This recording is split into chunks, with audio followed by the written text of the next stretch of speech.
What's up, family? Gerald the Bossman here. You're tuned into the Bossman Show on AM 1010, AM 1430, 1055 The King. Let the King out at 105theking.com and the Bossman Show at bossmanshow.com. Hit me up on Instagram, the Bossman Show, Twitter at Bossman Show, and Facebook, Bossman Show. It's the Bossman on your radio. Listen to the Bossman Show with your host, JR, Saturdays at 9 a.m. right here on AM 1010, The King. BS3 Network, changing the way you watch TV. Yes, BS3 Network, changing the way you watch TV, covering content and hot topics from A to Z, sports, music, society and culture, movie reviews, you name it, we have it. Check it out on bs3network.com or check us out on Roku, BS3 TV on Roku, as well as check out your favorite podcast on all podcast platforms or Spreaker.com/BS3 Network. You are now tuned to BS3 Network.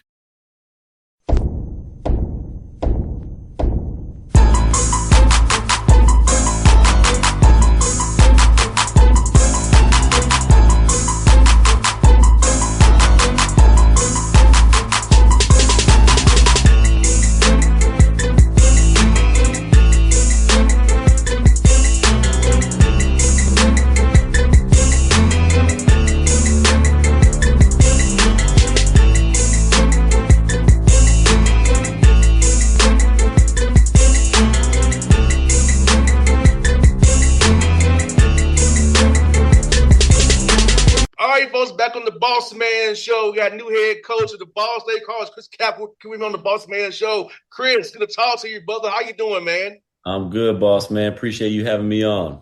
Yes, indeed. Well, man, let me tell you, man, I'm going to ask you first, how's it feel to be the head coach of Ball State, man? Up there in Muncie, historic tradition up there, man. Talk about this being the MAC, a great conference with a lot of great competition. Yeah, it's been, obviously, man, I'm just at the start of this. So been there a couple months now.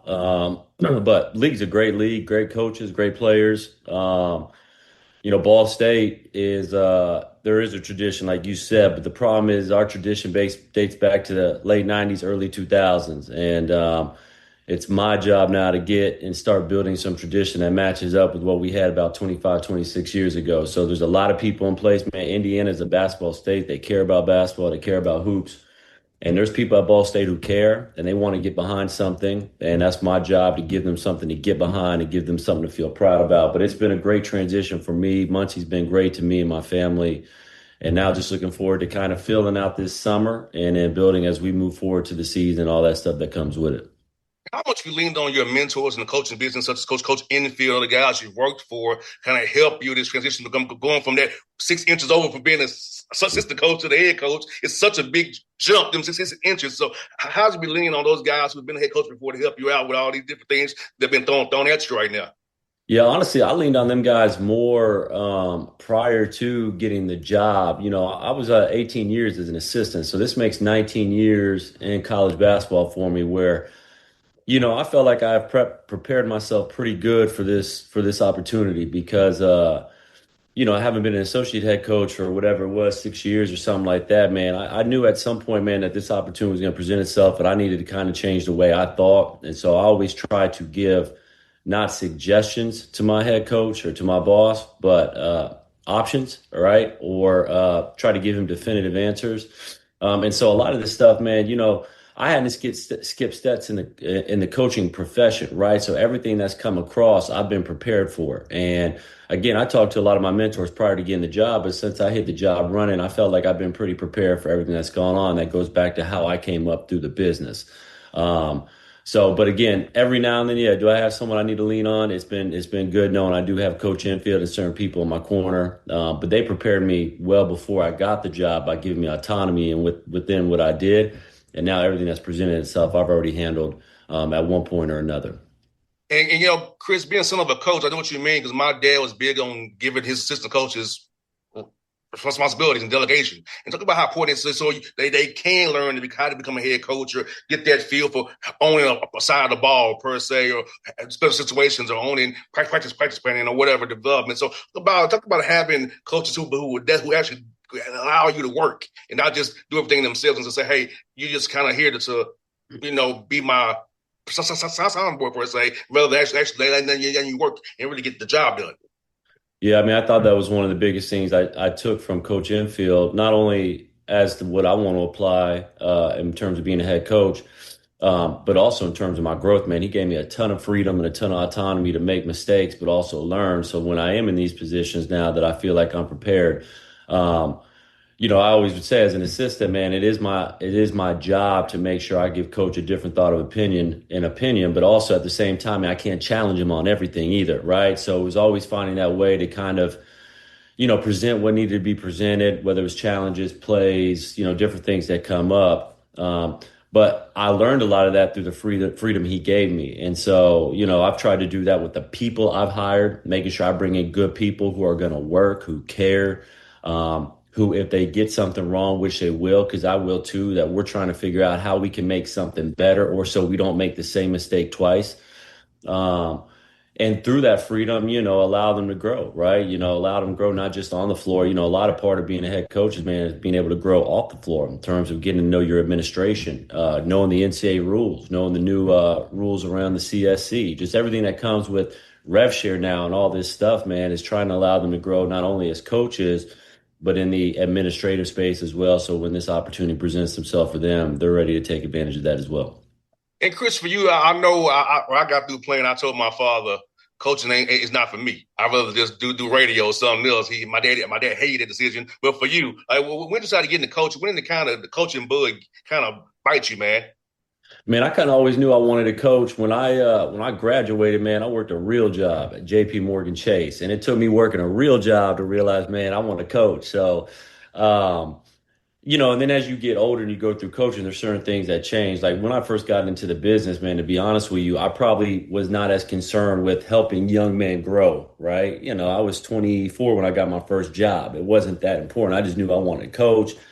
And when I worked my real job, I missed the camaraderie. I missed being at the practices. I missed being around the guys. I missed the travel, everything that comes with it, man, that makes things so special through good and bad times. And so once I worked that real job, I was like, man, I want to get back into this. And now as I've gotten older, man, you see the mistakes that young people make as they graduate or when they're in school. And that sometimes, man, life for these kids is not that easy. So I've done and taken more responsibility in trying to help people grow, not only holistically, but also providing them with the right resources once they graduate and just try to mentor them more than probably when I did when I first got into business and all I cared about was coaching.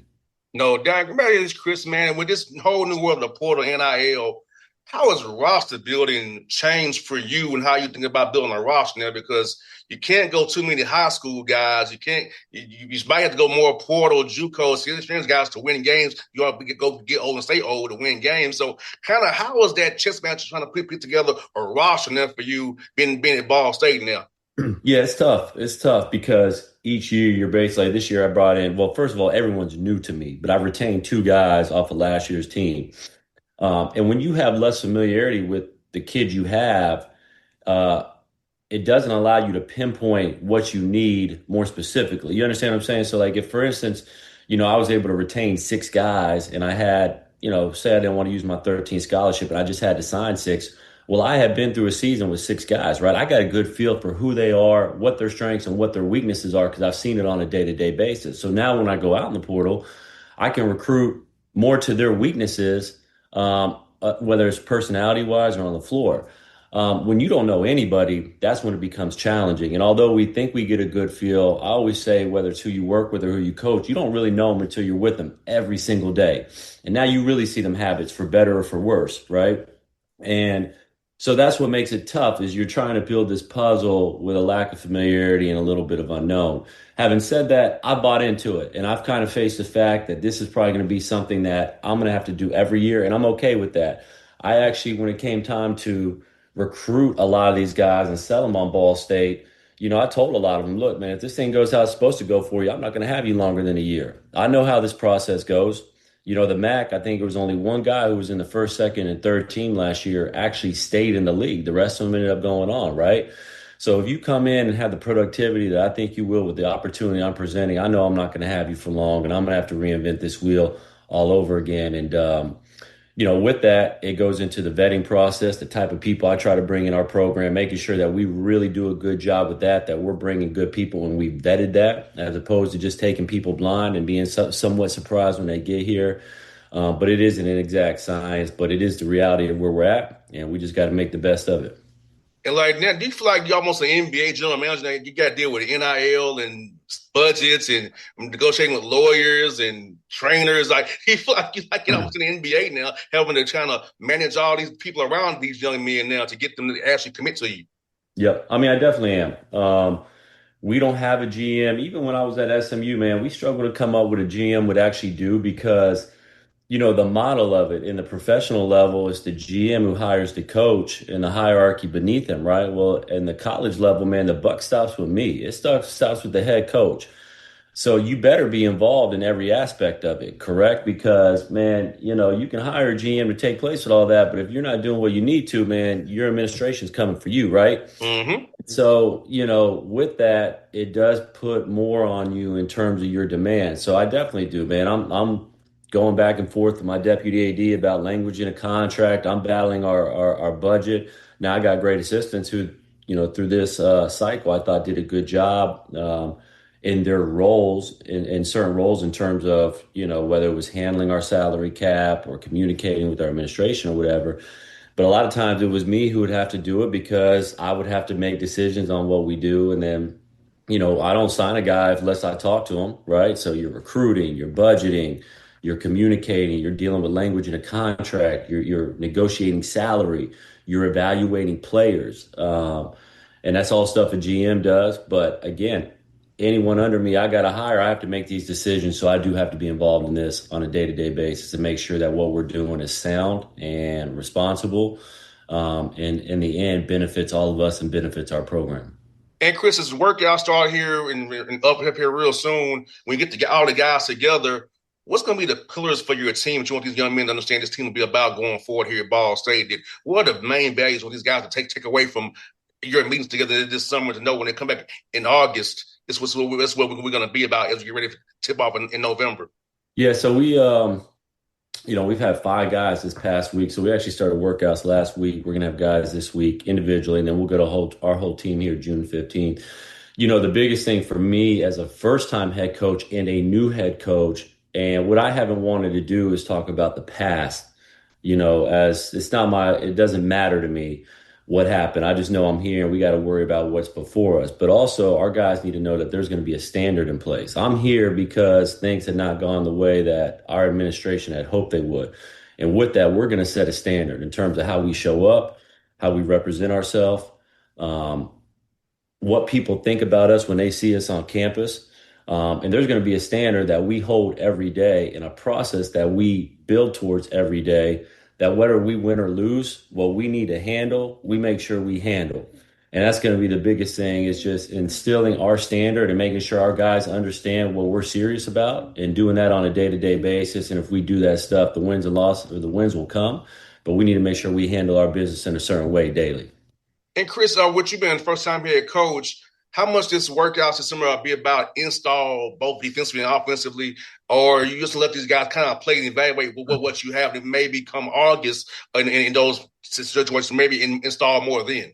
Yeah, again, with all of our guys being new to me, we are going to install some. We're going to install, we've talked to our staff a little bit about it. Our installation or our summer is going to be geared towards more offense.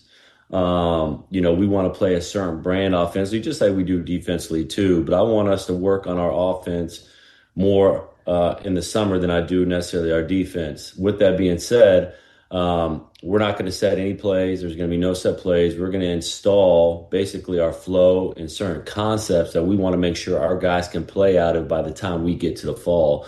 And some of the things and concepts that we go over, then we will address that defensively as well. We'll also start to talk to our guys about things that we will track. So stuff that is important to us, that if you were to ask our guys, hey man, what is Coach Cal, what is important to him? They should be able to tell you, because we talk about it every day, we stat it every day, and we coach based on what we're trying to emphasize. And so we're going to do that. I do want our guys to play a lot in the summer as well. One of the things is I've gotten older, man. We used to hoop a lot more when I was younger. Now these kids work out more. So I also want to make sure we're getting up and down and we're playing a lot of 5-on-5 because I don't know how much our guys are playing if it's not through us, and that's okay. It's just different, right? So I want to make sure we play a lot. But we're going to gear most of our stuff through offense, defense. So we're just going to get our shell defense in, our pick and roll defense in.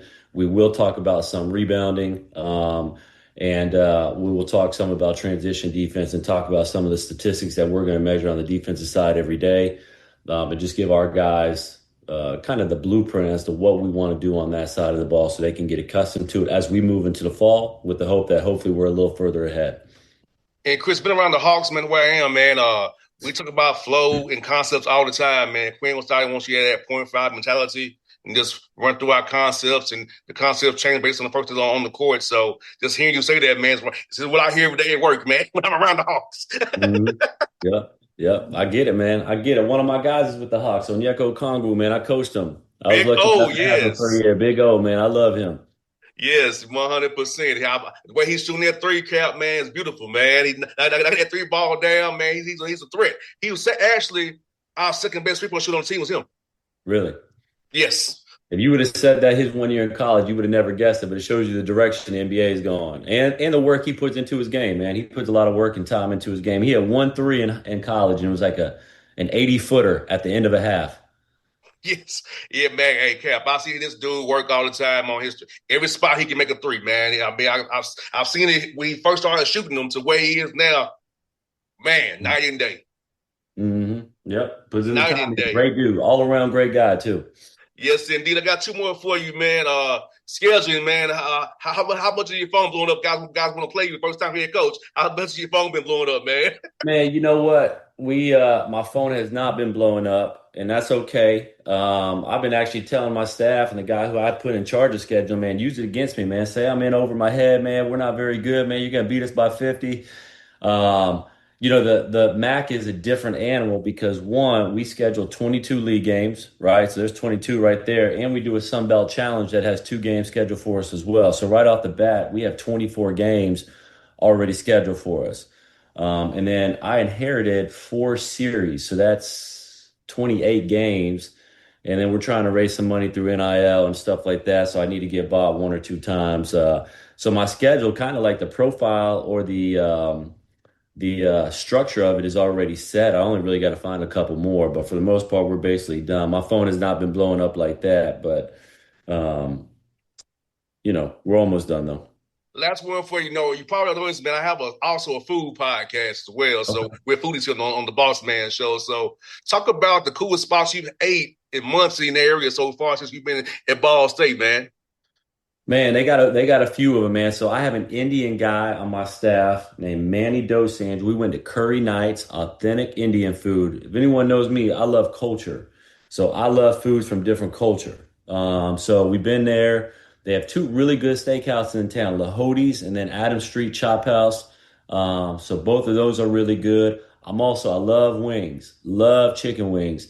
There's a place, 1925 Sports Pub and Grill. They got great chicken wings. I order those pretty much every time I go there. There's also a burger bar right across where I've been living at called Roots. Has really good burgers, man. Really good burgers. So they've had a bunch of good spots, man, to be honest with you. Usually during the day, I've been staying around campus. And then at night, I know I'm missing 1 or 2. There's also a good middle America town, too. I've been to Olive Garden, Red Lobster, Roadhouse, Chili's. So I've been hitting all them, too. So it's been good to get back to my roots also. No doubt with Cap, man. You probably know I also do work for the Indianapolis Colts. So if it's before the season starts, you want to come to a Colts game, let me know. I do Colts home games as well, brother. Okay, I'm gonna hit you on that. We're gonna show up. We're gonna pull up to one of them games. I've been telling my staff already. We got to pull up to a Colts game. Yes, and first game of the season is Baltimore against the Ravens. I'm pulling up then. Yes. Hey, man, it's fun to talk to you, man.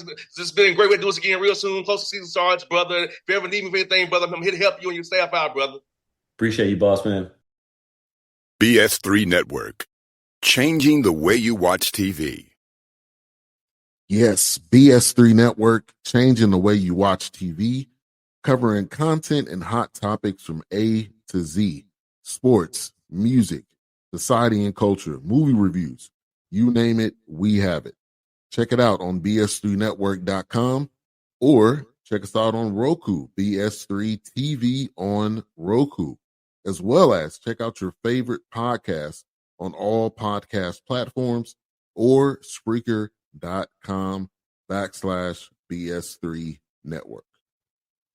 You are now tuned to BS3 Network. What's up, family? Gerald the Bossman here. You're tuned into the Bossman Show on AM 1010, AM 1430, 1055 The King. Let the King out at 105theking.com and the Bossman Show at bossmanshow.com. Hit me up on Instagram, The Bossman Show, Twitter at Bossman Show, and Facebook, Bossman Show. It's the Bossman on your radio. Listen to The Bossman Show with your host, JR, Saturdays at 9 a.m. right here on AM 1010, The King.